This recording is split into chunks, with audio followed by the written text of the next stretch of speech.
give up on it. Bring it on, bring it on. Are you ready?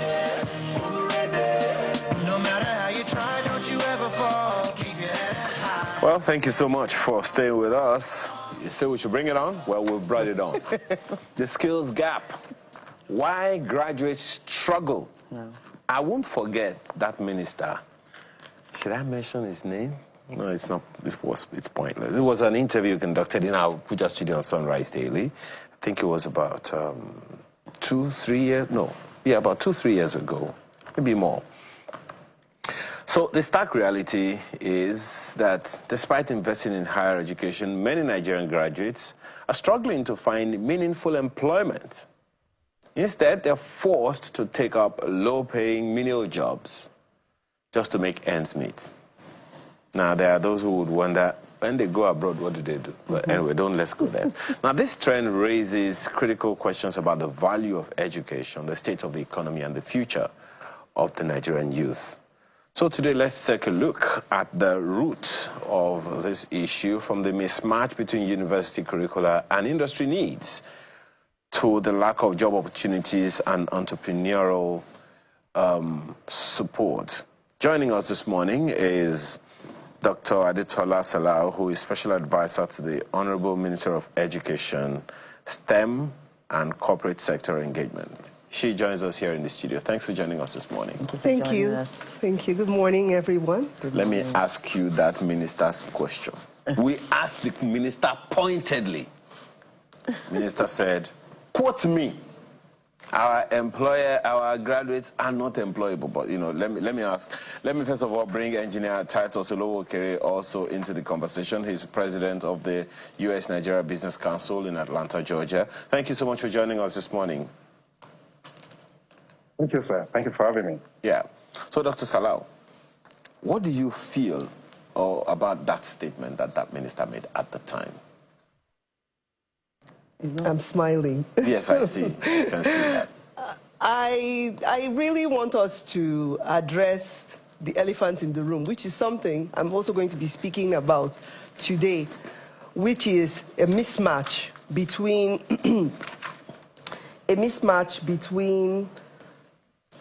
what the skills that are needed in the marketplace are and the skills that are being taught. And why this is something that is so important to this current administration. I had to make sure that I came on here to talk about a lot of work that is being done to address this skills mismatch. There's a mismatch. If you watch, in fact, I don't even have to say if you watch. You don't have to watch. All you have to do is just constantly look at the news, listen to the conversations that we're having constantly.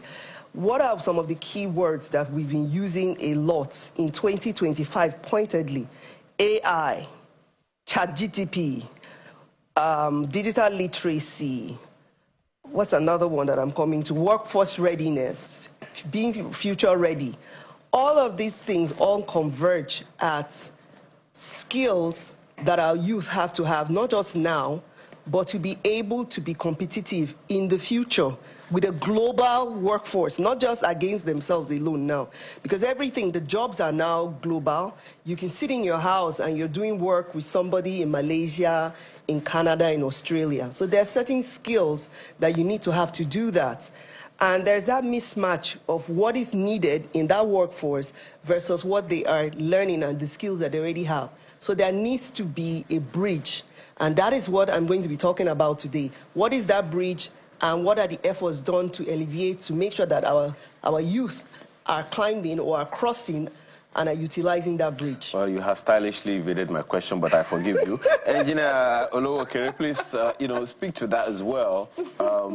She's talking about this mismatch, and I've always struggled to understand Nigeria's education policy and curriculum. How few, in fact, I think it was 2 years ago, I tried to look at our education policy, education trajectory, and I was looking at the future in it. I couldn't see it. Maybe I wasn't looking right. What are your thoughts? Well, thanks for that question. I agree with what she mentioned, that there's actually a mismatch between the curriculum in our higher institutions and the needs of the industry. But then that is actually it's not a generally acceptable statement, because even though students might have learned something completely different in college, a lot of graduates now retrain themselves. The AI, the ChatGPT, the work alignment actually are tools to make the students a lot more employable. I mean, I live in Atlanta, and then a lot of workers here ask me they want employees from Nigeria. They're looking for software engineers from Nigeria. We have a large technology hub in Lagos. I left Ife, and I know at the University of Ife the last time I was there, they have a very well-equipped software laboratory there where they actually train students. So in the broad sense, yes, it's a lot of mismatch, but in the same breath, a lot of people train themselves. The former Minister of Trade, and Lama, studied medicine in college, is doing something completely different now. So what I'm saying in too many words is that is not the sole factor responsible for graduate unemployment in Nigeria. The other factors we need to look at. Right. It was part of the, what we were talking about earlier. We noticed that, I think we talked about the revenue. We were talking about FAC and sharing of revenue has gone to the states. And we also talked about the fact that, what is giving us an increase in, the amount of funds that can be shared is actually coming from the non-oil sector. You know that the informal sector plays a large role in building the economy, building the GDP.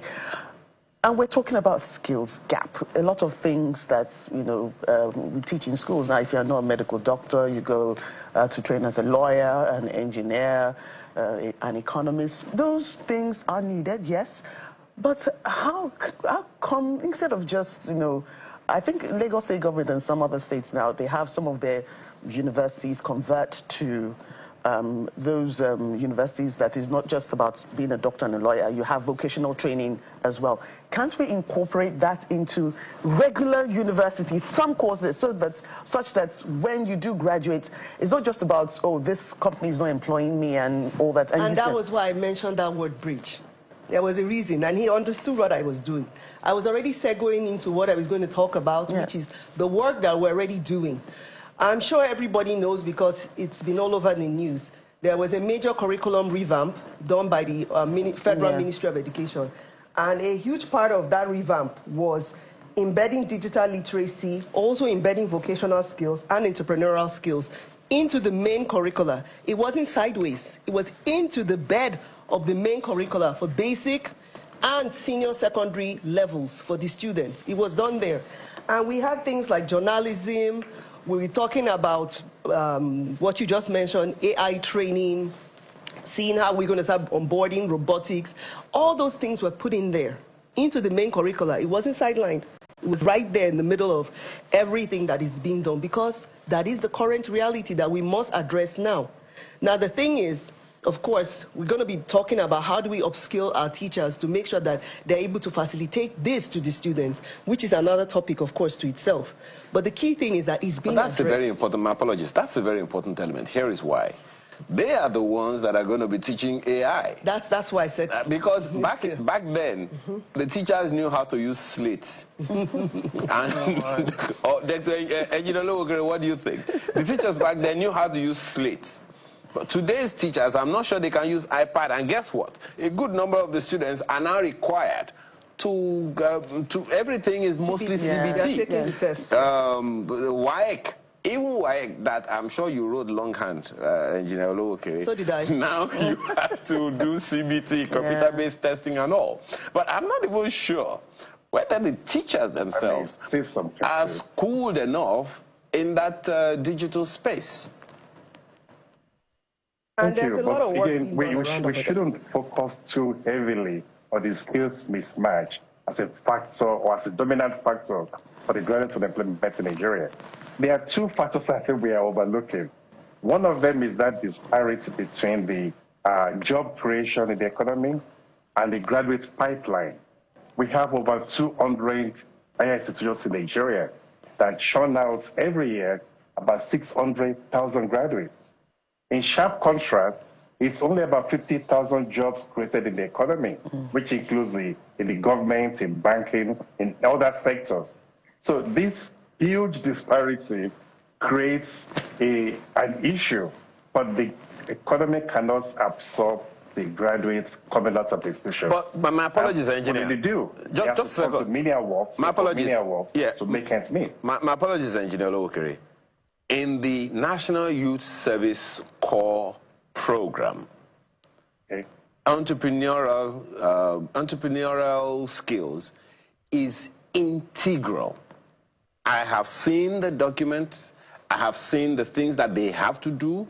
It is part of the reason I understand that they have to go to the local government every week. Entrepreneurial skills is one of those things integral in the NYSC scheme. Is that to say that we are not executing it the way it ought to be executed? Exactly. See, we are not deficient of ideas in Nigeria. What we actually lack is implementation and enabling environment to make those programs successful. Yes, you did mention the entrepreneur program integrated in the NYSC, but then the graduate is done, is in the employment market. He has a beautiful business plan. He goes to the banks. He doesn't get the loan. Even when he does get a loan, the interest rate scares him off. The repayment program scares him off. He doesn't have the collateral to support those loans. There are so many entrepreneurs in Nigeria today that have beautiful projects, but even with the Bank of Industry, the regular banks, the Development Bank of Nigeria, they find it difficult to get loans. So it makes it difficult to actualize the entrepreneurial training they have gone through. So these are things, again, that limit graduates employment. And again, what do? They turn to the menial jobs to make ends meet. They have bills to pay, they have families to feed, and a gig economic job coming up, may pay about 50,000 naira a year or a month. They'll take it. They'll drive Uber. They do food delivery. They do Udemy training. They do Fiverr, so freelancers. Everything they can do to make ends meet. So the entrepreneurial program is not enough. We need the government to also enable them to get support. Engineer Lowokere, I hear you 101, but I would like to bring another angle into this conversation, difficult as it may sound. And that is the end of entrepreneurial, the end of volunteerism. I know that in the system where you have operated, you know that volunteerism is an easy way to get experience, and through which you can tell anyone, look, I have this experience in this thing, but it will seem like that's not really our thing in this part of the world. I say that because with an entrepreneurial mindset, you really can start a business with zero naira. I have done it twice, and I know what I'm talking about. Once you have the skills and you know exactly what you want to achieve, it is possible. It's not easy, but it is possible to start with zero. And then as you grow skills, as you grow capacity, you can actually, expand. Just as you said, I mean, once people can see what you have done before, that it has viability, then anyone should be able to buy. What do you think, sir? To say, I don't know the kind of businesses you started with zero capital, but I know that sounds rather utopia. In reality, in Nigeria, anywhere in the world, there's hardly any business you can start with zero capital. And it also depends on the kind of business you are working on. In most cases, you still need some basic infrastructure, you still need some basic equipment to get started. Probably the only thing you can do will be software development, which just requires your skill. But when it comes to entrepreneur, buying and selling, having projects you want to put out there or deliver goods and services, you do need some capital. And if the capital is not there, it makes mockery of the training you've you've gone through. I do understand. Development. I understand 101% what you're saying, Engineer Alausa, but it's not to talk about me, but what is possible. Well, I think Dr. Salah would like to add a word or two to that. I want to add something to that. I actually understand about creating an enabling environment, and we are working on things around that. Right now, we are working on private-public partnerships where we're trying to work on internship opportunities, also volunteering opportunities for our youth from tertiary institutions. We're also working on grants for students who have proof of concept and traction already for businesses. You'll be hearing more about this. Grants that will be coming up for the students at the tertiary institutions. And I have to say, a lot of this really comes down to, when I said a mismatch, what I was referring to was the fact that we only have 30% of our tertiary students in STEM fields, compared to other nations like Malaysia, China, where it's 42%. And you can notice that those nations, they have more of a knowledge-based economy. You have people from around the world coming there to utilize the skills that they have. So we need to increase the number of our tertiary students and the graduates in those kind of fields so that we can have more people in the knowledge economy. Yes, they are training themselves, and we are working on supporting them with programs that will be centered around training them in TVET, in STEM. You're going to be hearing a lot more about these programs. We even had a launch and a whole rollout around programs around vocational training. That's TVET. You'll be hearing more and more and more about this. In regards to entrepreneurship training, when I worked in Lagos State, we did entrepreneurial programs for our youth from secondary schools, junior and senior secondary schools, where we train them on how to write business plans, how to put around revenue projection, what are the other things in regards to when you're looking at money? Anyway, things around income statements, there you go. How to do that. There's another one that's return on investment. All those important numbers for businesses, we taught them that, and how to, of course, pitch your business. And we taught them what he was saying, which is really, really key. How do you start a business with little or no funding? Because a lot of times, whether we like it or not, the real world will come into play and come at you. How do you work around that so that you get to the place where even if you have these obstacles, you're already putting something together, you're already running something, and then friends and family and other people come and also put into you, and then you get to that place where you're viable and people say, okay, I've seen something, that's why we call proof of concept, I can come and invest with you. A lot of these businesses that we see around us, people didn't just invest in them immediately. They also had to put in that work. They had to grind and get to that place where people said, okay, I can see something here. It's viable, it's working, the market likes it, and we're going to put into it. We also need to teach them resilience, because that's what it is. We have to teach resilience, and we have to teach creativity. We have to teach being creative and being able to... Do you also teach thinking? I know she has questions for you. Yes. Do you also, because it's one of the things, and I don't know if Engineer Alausa will agree with me on this, because mindset is crucial, Dr. Salah. Mindset is crucial. Is there a program around that? And I'm asking that because this whole idea of skills gap, it's one thing to have the certificate. It's one thing to have proof that you went to school. It's even another thing entirely that, okay, you have experience, you have 10 years experience on this job, and you're not able to deliver.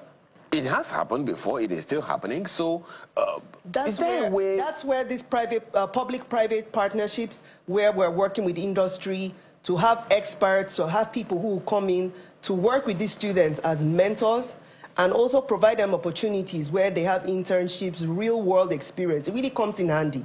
To me, there's nothing that beats that sitting down with somebody who's been through and walked that path of where you're trying to go, and has made those kind of mistakes. You are still going to make mistakes regardless. You talk about without mistakes, there is no learning. But you know, okay, yes, and you know, Alausa, please go ahead. Yeah, I was going to mention this is a pull scenario. What Dr. Salah has mentioned is preparing the graduates for employment, getting them trained, giving them all the skills they need to go out there and get something going. But what about the industry? What about the employers? how do we get them ready to absorb these students? That is the discrepancy. That is why they don't have the jobs. You go, a lot of people on internship today go to the companies, they want looking for a job, and no vacancy, no vacancy, no vacancy. What are they going to do? Then they have to resort to the menial jobs. What I would suggest to Dr. Dalao and to the government is get the industry ready to absorb these graduates, incentivize them. For instance, you could create a tax credit for X number of graduates that you are employed, and then it doesn't come out to the bottom line of the company. They know it's tax deductible. It could be special focus on ICT, on agriculture, on alternative energy employment, create opportunities for jobs to be there, give the companies special loans, for instance, so that they can have opportunities to absorb these graduates when they actually come out. So I think we should look at both sides when we are making planning for these youths.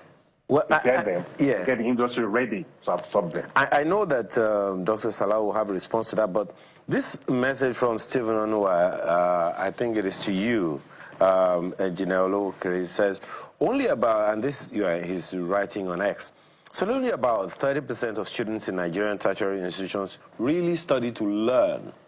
Not that they are taught, but they study to learn, be knowledgeable, and work towards being employable. Many just pay their way through all courses and all years in school, essentially saying some just go to school to earn the certificate, not essentially because they need it. That's why the point you mentioned earlier comes to the picture that some graduates are actually not employable. They don't have the skills that the industries need. Yes, you're right. They just go there to learn. They just want to go there to pass through the universities. And when they are done, they come out in third class or in B. But most companies that are versatile, that are profitable, that are growth-oriented in Nigeria have minimum requirements in most cases 2-1. If they don't meet that threshold, they don't employ you. It doesn't matter where you come through. So yes, you're right. But then on the other side is many of such graduates have learned to retrain themselves, to learn new skills, to align themselves with industry needs. Nobody teaches AI in school right now, but there are so many content creators out there that use AI consulting to solve industry problems. And that's one thing we need to encourage. And I'm sure you mentioned that point earlier on about critical thinking. Mindset. When you have a positive mindset, you have a can-do mindset, you have an achiever's mindset, obstacles ahead of you become easily surmountable. And that's one thing, again, we need to inculcate in our students. Not just the skills, not just the training, but to have a positive, can-do, go-getting mindset. It helps to clear many obstacles. So it's a whole lot we need to bring it together, but we need to prepare the students. Okay, and you know, okay, just one thing before we come back to Dr. Salau. Is there a way to teach intrapreneurial skills for people working in any organization, even in school, to say, okay, this is the value I can add? Because a good number of times when we're talking about business, people thinking about business more from the bottom line, more from profits. But I think things have changed a lot from just profit and loss to value addition, which is one of the integral, philosophies in the head of the President of the Federal Republic of Nigeria, if my mind is right on that. Is there a way to teach or inculcate intrapreneurial mindset in our young? Are you asking me or Dr. Salau? No, it's for you, sir. Oh, yes, actually so.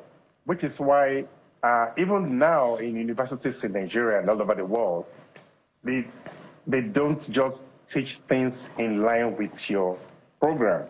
I did engineering when I was in college at IFE, and there's always electives, mandatory electives to take in sociology, in psychology, and in other social sciences. These fields are meant to challenge you to critical thinking. Philosophy makes you redefine who you are, makes you challenge your very existence sometimes have critical analysis of circumstances. So we already have them. I don't know if they still have them now, but they need to develop those so that graduates look beyond what they study, they look beyond the opportunities in front of them, and they can now challenge themselves, challenge the industry, challenge the world, because the world is just a stage, and they can conquer the world if they have that mindset to do so. Right. And Dr. Salau, someone else is asking a question. Yes. That's Olanrewaju. He's saying he wants to know who is monitoring, what the universities, what the lecturers are teaching, the materials they're using to teach. For instance, he quotes an intern working with him in his company that believes that the lecturers are using outdated materials for an engineering course to teach. Software engineering. Software engineering to teach. Things have moved along. How do we check that? This is, we know that we say we shouldn't leave everything to government, but some of these universities are public universities. How do we check that? That's NUT. That's NUT. NUT or C? NUC, sorry. Right. NUT is teachers. I'm mixing my we abbreviations. Yes, there are so many of them. Yes, NUC. I believe that is all of us to call and make them accountable. You see, this work with the curriculum was not built in a day. And that's why I used the word ongoing when I had mentioned the reform that had happened recently this year around the curriculum. A lot of people have been clamoring for it for years. I am one of them because I'm a curriculum expert myself. And I noticed you pointed at yourself as a parent. Yes. I'm one of them. I say that because, as I have young children, yes. young, and, I get tired. I can say I'm an old mom. Do you understand? I'm not a... Because they're asking you questions. Because I'm not a 20... No, it's not that I'm not a 25-year-old mom. Do you understand? I'm more advanced than that. And you have to revise for the exams with them. And I see my 10-year-old trying to read for 13, 14, 15 subjects. Why? And all of that are things that we've revised. You notice that we've streamlined the number of subjects for basic, we've streamlined the number of subjects for senior secondary. That was huge. That was huge. Having the students have such an enormous workload, it was too much. It's too much. So you see that's a reform. So by people clamoring for it for years and pushing and driving and having the right people at the right place for it to happen, and that's why I like the name that we have, is the Renewed Hope Agenda, what we're trying to do. We've been clamoring for this, we've been pushing for this. We have the right people who are now saying, look, this is very important, this is very critical. The Honourable Minister made sure he conveyed all the right people at the table, the NERDC, everybody to sit down and say, what do we need to do to change this? Can I again come in here? Yes. A major part of my schooling took place in England. My parents lived there at that time.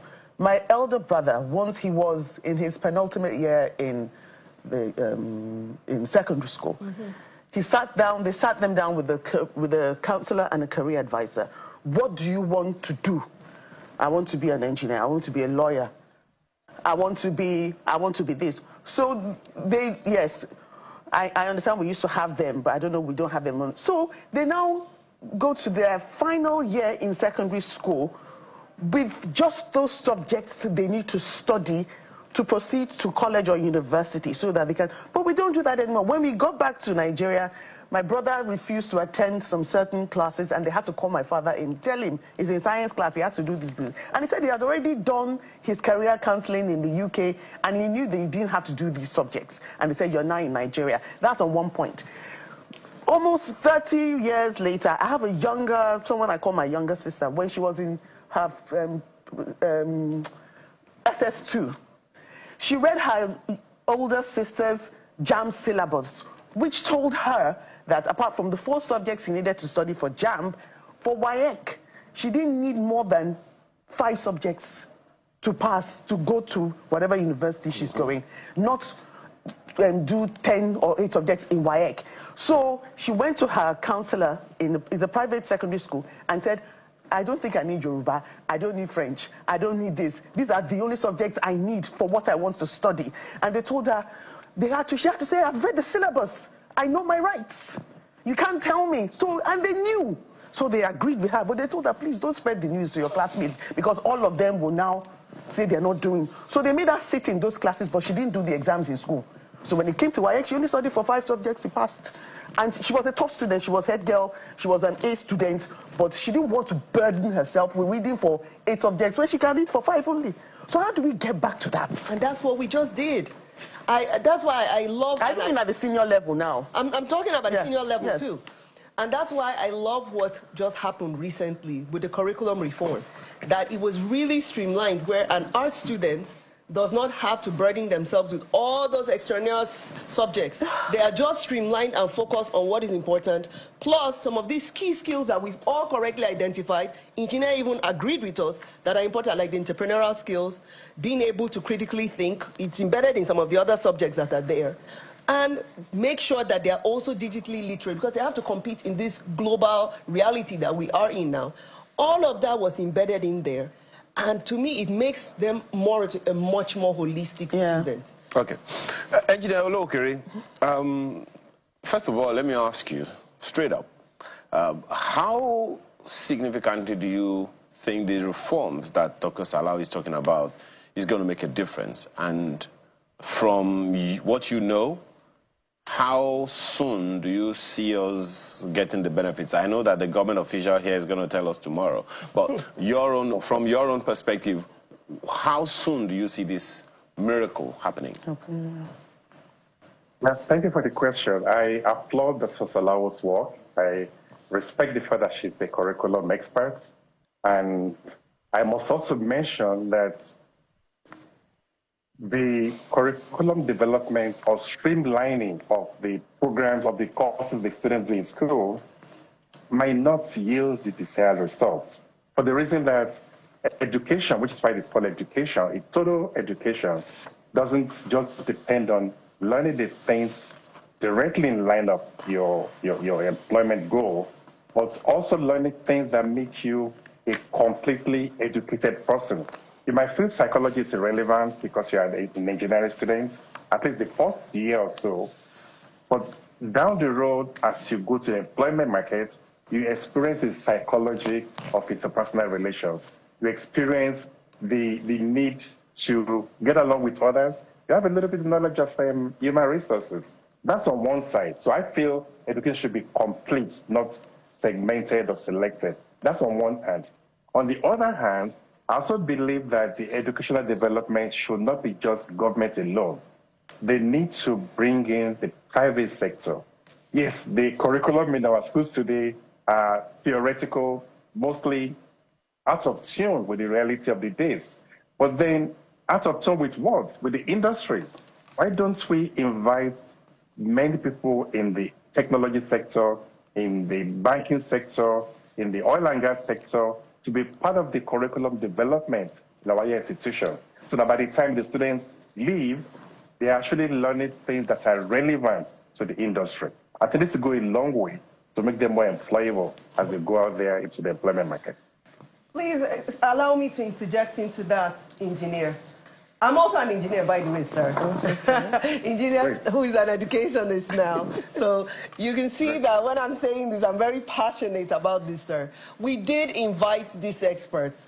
We have a roundtable, working groups around EdTech, who are all sitting down with us there at the ministry, at the federal ministry, working together on what is our roadmap for what we're utilizing in the classrooms, both in the public and private classrooms, sir. And then also, we're also talking, you have noticed that the Honourable Minister is not just talking about our students who are in the classrooms in this public and private. He's also talking about the students who are out of school. How do we address their needs? So we're looking at, there's a whole plethora of issues that we have to work on and address, sir. And yes, one of the key things you said that we are doing is that's why you're hearing me sitting down here as a person on corporate sector. We are sitting down having massive engagement with the private sector, sir. This work, as you correctly said, sir, correctly, cannot just be done by government alone. It has to be done by all hands being on deck together, sir. And we're all doing that. We're all working together. We're putting heads together. Where this policy that came around for the curriculum, sir, as I said, and another parent attested to this, I'm a parent myself, it's been years in the working, sir. And all the people came together and they clamored, and the Honourable Minister had a table of all these people sit down. What are the key things that we need to address? First of all, the workload. Everybody there was a consensus across the board. The workload was too much. That was reduced. The number of subjects for the students in junior secondary basic and in senior secondary has reduced, sir. All the students, I'm yet to meet any student who has not met me, either when I go for programs to speak or even privately, that has not said, oh my God, this was one of the best things that happened recently. And I agree with them. All of this came about from people in private and public, all clamoring, coming to work together, sir. Sir, it is very important that we understand that education, as you said, and I agree, but I also disagree too, sir. There is a huge part of it that takes place outside the classroom, but there is a huge part of it that takes place inside the classroom, sir. The students spend at least 8 hours, 7 to 8 hours every day in the classroom with the teachers, and they are being facilitated on all this different knowledge, sir. So what takes place there is very important, and that's why this work that we're talking about around the curriculum, sir, is so critical, and it's really, really key. And when we're talking about, even he agrees that the most important people that are in this discourse for us to make sure that this is very robust are the teachers, sir. So there's so much work that is being done right now, sir, by this relationship through private and public. What can we do together? How do we get our students future ready for the workforce of tomorrow? That is the key message that all of us should be driving and working and striving towards right now, sir. Right, and if I may just add to that, I'm also of the opinion that, that there are, core subjects that we always talk about, English, maths, whatever, biology, add maths if you want, in sciences and arts. But there are some subjects, especially at the primary level, that you teach on just a need-to-know basis, like history, for example. You teach it because they need to know the history of their country. And it's there. But you don't necessarily have to test it. Do you understand? That's what I'm saying. Because it's so voluminous that, they have to read a lot. You teach on the need to know, but it's not all subjects that need to be tested. Okay. And then I raised the issue with the school management. They say, oh, it's the parents that are clamoring for this and clamoring for that, but it's another topic for another day. Which is another topic for another day. Thank you very much. You got my cue. Yes. Because we'll go there, we'll go to another box. Yes. Huge box. Thank you so much for your time this morning. Dr. Tola Salau is a special advisor to the Minister of Education on STEM and other issues. We thank you for your time today, as well as Engineer Titus Olowokere, who is President of US-Nigeria Business Council, joins us from Atlanta, Georgia. We sincerely appreciate your time and the sacrifice you took to join us this morning, Engineer Olowokere. Thank you so much. Thank you so much. Thank you. Now, earlier, Joke was very, very excited about the World Cleanup Day. I was? Maybe because she's a woman, I don't know, but you'll find out why when we return from this break. To stay with us.